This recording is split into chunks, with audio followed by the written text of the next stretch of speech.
Iran just fired the Mach 15 Fateh hypersonic missile at Israel. That sentence is everywhere right now, and it's engineered to do one thing: make you feel like the rules changed overnight. Because Mach 15 triggers instant fear. Hypersonic sounds like unstoppable. And if you add at Israel, your brain wants to jump straight to the ending: Israel's defenses are cooked.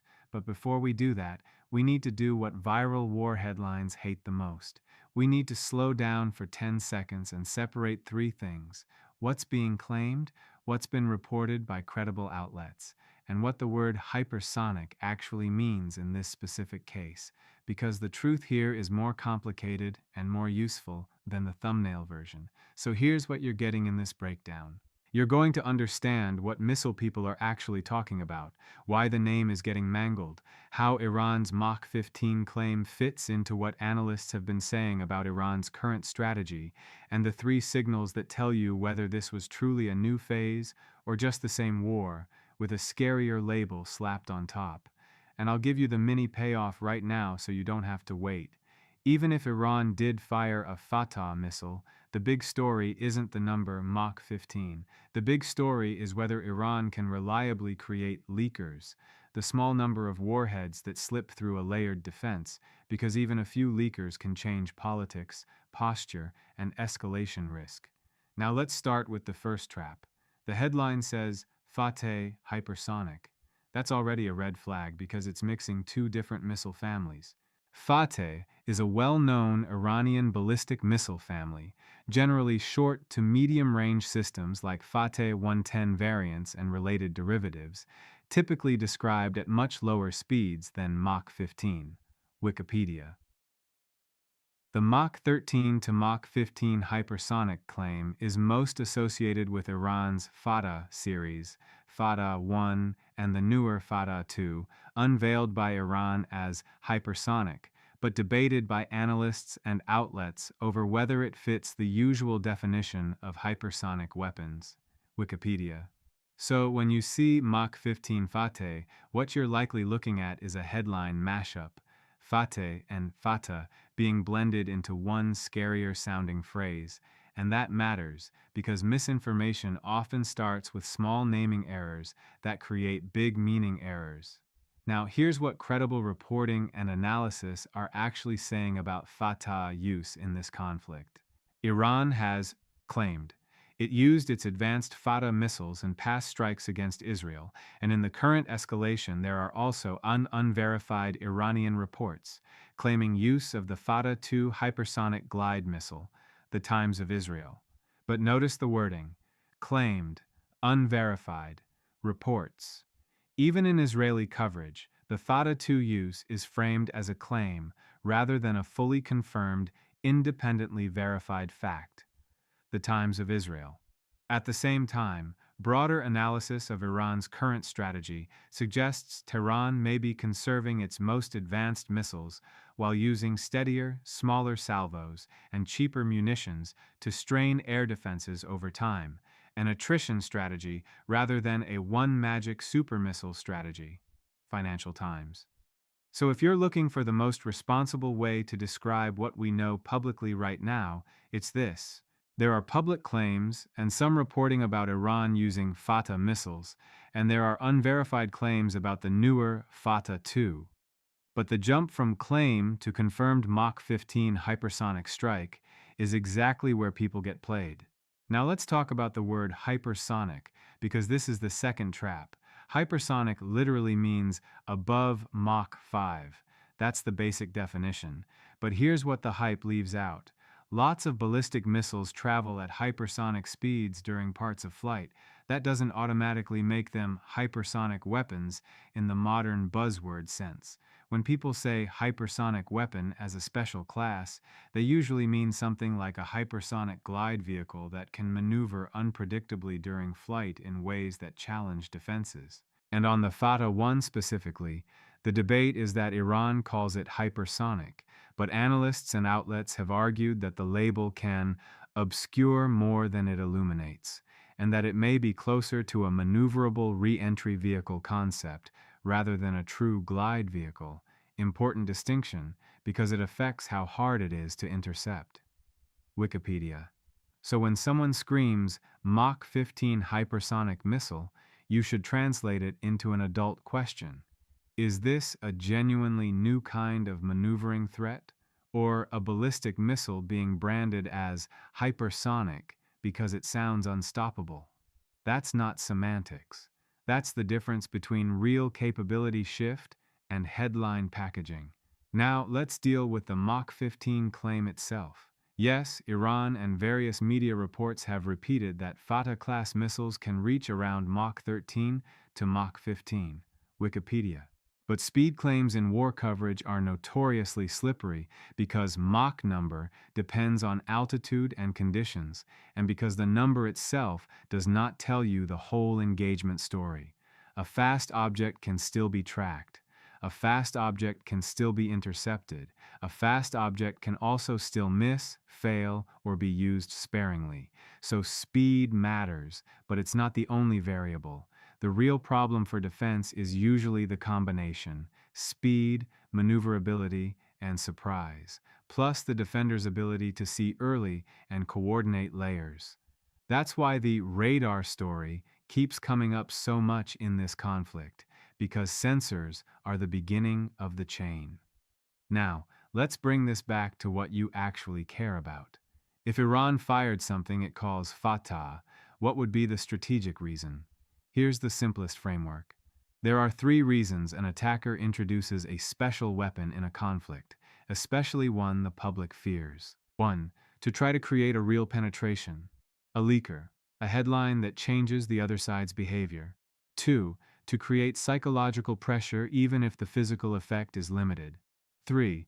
To force the defender to spend more resources per engagement, more interceptors, more posture, more readiness, because readiness is expensive.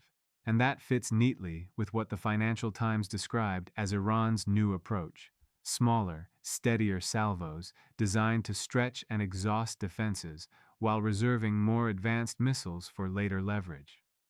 Financial Times. So the smarter way to view Mach 15 hypersonic headlines is not Israel is finished. It's Iran is trying to increase the probability of leakage and increase the cost of defense. Now, let's talk about Israel's defenses, because this is where people jump to the wrong conclusion. Israel's air and missile defense is layered. It's not one shield, it's multiple layers designed for different threats. But no system is perfect, especially under repeated attack. So you can have a world where 90% plus of threats are intercepted and still have a public feeling that defenses are failing because the 5% that get through create a massive emotional footprint. And if a missile uses a dispersing payload or creates multiple impact points, that footprint feels bigger than it is. This is why claims about hypersonic missiles ending air defenses spread so easily. They take the public's experience of fear and translate it into a conclusion of collapse. But collapse is a specific thing. Collapse would look like repeatable rising penetration rates over days, not one frightening night.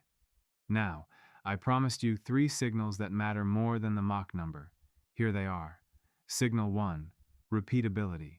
If Iran truly has an operational hypersonic advantage, you would expect repeated use, repeated penetrations, and a visible shift in the pattern of impacts. If instead you see one claimed use and then the story goes quiet, that suggests either limited inventory, limited confidence, or limited strategic need for repeat use. Signal 2: behavior change. This is the most underrated signal because it's harder to fake than footage. Does Israel change posture in a way that suggests the threat profile changed? Do we see changes in warnings, base operations, dispersal patterns, or defensive deployments? Behavior is the truth leaking through the curtain. Signal 3: the plumbing signals. This is for the people who want to understand whether the system is being stressed. Do we see sustained signs of defense strain, interceptor rationing, prioritization changes, or increased reliance on specific layers?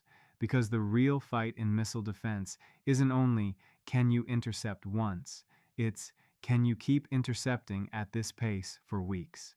Now, I want to break the pattern here because your brain is probably doing one of two things. Either it's scared, If hypersonics are real, we're done. Or it's dismissive. This is all propaganda. Both reactions are emotional shortcuts. The adult stance is in the middle. Iran's claims deserve attention, but claims aren't confirmation. Israel's defenses are strong, but no defenses are perfect. And the strategic effect can be real even without a total technological revolution, because psychological pressure is part of the war. Now, let's address the Fatah 2 specifically, because that's the version people mean when they say true hypersonic. Some coverage and commentary describes the Fatah 2 as incorporating a hypersonic glide vehicle concept. Military Watch magazine. But again, a lot of the used in combat talk is still treated as unverified claims. The Times of Israel. So, if you want to stay grounded, don't say Iran definitely fired hypersonic glide missiles. Say, Iran is claiming it used Fatah-class missiles, including claims about Fatah 2, but verification is limited in public reporting. That single sentence keeps you from being manipulated.